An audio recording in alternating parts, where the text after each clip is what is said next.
បើយើងសួរបងប្អូនទាំងគ្នាថ្ងៃនេះយើងខ្ញុំចង់បង្ហាញវីដេអូមួយសម្រាប់បងប្អូនទាំងគ្នាជាអ្វីមួយដែលយើងអាចរៀនសូត្របានពីប្រទេសកូរ៉េ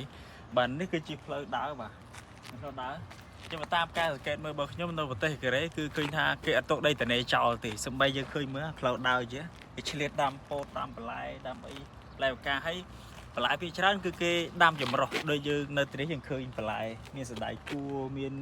ម្ទេសមានខ្ទឹមមានអីគឺចម្រុះគ្នាចឹងទៅបាទចឹងនេះអ្វីយើងអាចរកសុខបានពីទីនេះហើយបើសិនជាបងប្អូនខ្មែរយើងឃើញថាដីត្នេច្រើនខ្លាំងមែនទែនទោះបីយើងដាំទៅយើង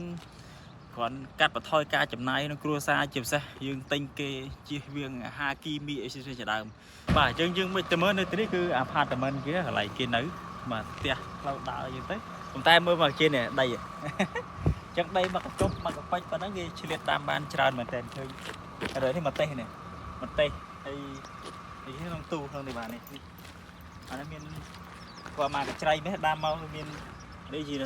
អីនេះខាត់ណាស្ពៃបន្លែអីគឺច្រើនមកខ្លាំងមែនតើខ្ញុំ